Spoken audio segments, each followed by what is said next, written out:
پانچویں چیز، اللہ تعالیٰ نے مسلمانوں کے لیے نجات کے لیے بتایا کہ ایمان کے بعد ان کو شرک سے بچنا ضروری ہے. تو معلوم ہوا ایمان کے بعد شرک آ سکتا ہے. کیسے؟ قرآن میں اللہ تعالیٰ فرماتا ہے الذین آمنوا ولم یلبسوا ایمانہم بظلم اولئک لہم الامن وہم مہتدون. کچھ لوگوں کی آنکھوں کا سائز چھوٹا ہو رہا ہے اور منہ کا سائز بڑا ہو رہا ہے. یہ ٹاپک بھی تھوڑا ایسا ہے کہ اتنی دلیلوں کو غور سے سننا اور یاد رکھنا بہت مشکل چیز ہوتی ہے، لیکن یہ جو باتیں ہیں یہ ہمارے منہج کے لیے بہت ضروری ہے، اور باطل کے رد کے لیے آپ کے پاس دلائل ہونا چاہیے، بہت ضروری ہے. ورنہ ہمارے پاس اگر رد نہ ہو، دلیل نہ ہو، امت کی امت بے فکر ہو جائے گی. کتنے مسلمان بے فکر گھوم رہے ہیں، ارے شرک نہیں ہے، ختم، بابا کے پاس جاؤ، سر ٹکاؤ، کیا بھی کرو، شرک نہیں ہے. امت میں شرک آنے والا نہیں ہے. ٹینشن ہی ختم ہو گیا. ایک حدیث نے ٹینشن ختم کر دیا. اب دیکھیے یہ ٹینشن والی حدیثیں سب، اس سے ٹینشن واپس ریسیٹ ہوگا. اللہ تعالیٰ قرآن کریم میں فرماتا ہے الذین آمنوا ولم یلبسوا ایمانہم بظلم. وہ لوگ جو ایمان لائے اور انہوں نے اپنے ایمان میں ظلم کی ملاوٹ نہیں کی، اولئک لہم الامن، انہی لوگوں کے لیے امن ہے، وہم مہتدون، اور یہی لوگ ہدایت یافتہ ہیں. سورہ الانعام آیت نمبر 82. کیا کیا یہاں پر ہے اس آیت میں دیکھیے. 2 چیزوں کا وعدہ ہے اور 2 چیزوں کا ارادہ کرنا پڑے گا. 2 چیزیں کرنی پڑیں گی، 2 چیزیں ملے گی. کیا ملے گا؟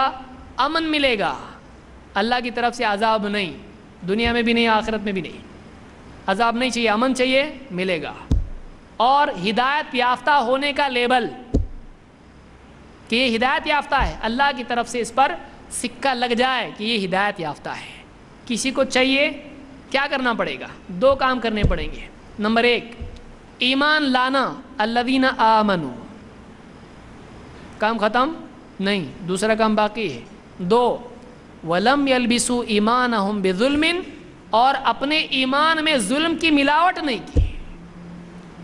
تو معلوم ہوا کہ ایک آدمی اگر ایمان لائے اور ایمان میں ظلم کی ملاوٹ کرے تو پھر اس کو امن ملے گا نہیں، اس کو وہ ہدایت یافتہ ہے نہیں. تو معلوم ہوا ایمان لانے کے بعد اس میں ظلم مل سکتا ہے کہ نہیں؟ مل سکتا ہے.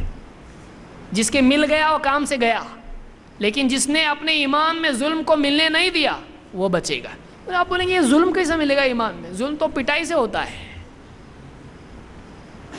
یہاں کون سا ظلم مراد ہے؟ آئیے دیکھتے ہیں.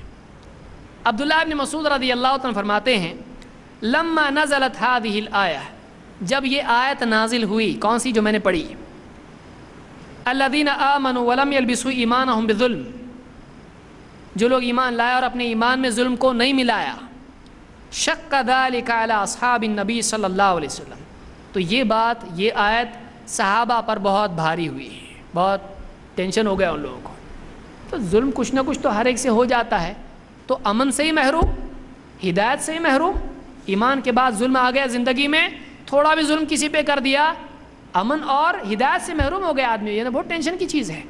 شق ذلک علی اصحاب النبی صلی اللہ علیہ وسلم وقالوا اینا لم یظلم نفسہ، انہوں نے کہا ہم میں سے کون ہے جس سے ظلم نہیں ہوتا ہے، کون ہے جو اپنے آپ پر ظلم نہیں کرتا ہے، کس سے غلطی نہیں ہوتی ہے، کس سے حق تلفی نہیں ہوتی ہے. ہر ایک سے کچھ نہ کچھ کم زیادہ ہو جاتا ہے. فقال رسول اللہ صلی اللہ علیہ وسلم، اس پر اللہ کے رسول صلی اللہ علیہ وسلم نے کہا لیس کما تظنون، بات ویسی نہیں جیسا تم سمجھ رہے ہو. اس سے معلوم ہوا قرآن کو سمجھنے کے لیے نبی کی طرف جانا ضروری ہے. اپنی عقل چلا کے کچھ بھی مطلب نکالے گا گڑبڑ کرے گا. کل آ رہا ہے وہ عقل والا، بولے عقل بس ہو گئی نا، آپ نے عقل اللہ نے دیا نا، بس ہو گیا آپ نے. تو اپنی عقل سے قرآن و سنت کو سمجھنا ہے نہیں، سلف کے منہج سے سمجھنا ہے. صحابہ کو نہیں سمجھ میں آیا آیت، آپ نے فرمایا لیس کما تظنون، جیسا تم سمجھے ویسا نہیں ہے. کیسا ہے؟ انما ہوا کما قال لقمان لابنہ، یہ ویسا ہے جیسا لقمان نے اپنے بیٹے سے کہا تھا۔ یہاں ظلم کہا جا رہا ہے، ایمان میں ظلم کو ملنے نہیں دیا تو بچیں گے۔ یہ ظلم کیا ہے؟ یہ وہ ظلم نہیں ہے جو تم سمجھ رہے ہو، آپس میں ایک دوسرے پہ ظلم کرنا۔ یہ وہ ظلم ہے جو لقمان نے کہا تھا۔ کیا کہا تھا؟ یا بنی لا تشرک باللہ ان الشرک لظلم عظیم، اے بیٹے اللہ کے ساتھ شرک مت کرنا، شرک ظلم عظیم ہے۔ تو یہ کون سا ظلم ہے؟ یہ ظلم آپس کا ظلم نہیں ہے، یہ اللہ کے ساتھ ظلم ہے، اور وہ کیا ہے؟ شرک ہے۔ تو آیت کا مطلب کیا ہوا؟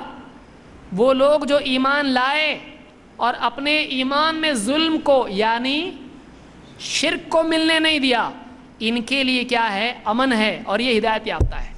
تو ایمان لانے کے بعد ایمان میں شرک مل سکتا ہے، جن کے ایمان میں شرک مل گیا وہ نہیں بچیں گے، لیکن جنہوں نے اپنے ایمان کو شرک کے ملنے سے بچائے رکھا یہ جہنم سے بھی بچیں گے، اللہ کا امن ان کو ملے گا۔ سمجھ میں آ رہا ہے؟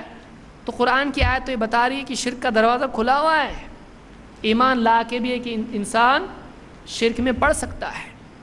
اسی لیے آپ نے کہا کہ یہ ویسا نہیں جیسا تم سمجھ رہے ہو، شرک ہے۔ اس سے مراد کیا ہے؟ شرک ہے۔ اس کو امام البخاری مسلم دونوں نے روایت کیا ہے۔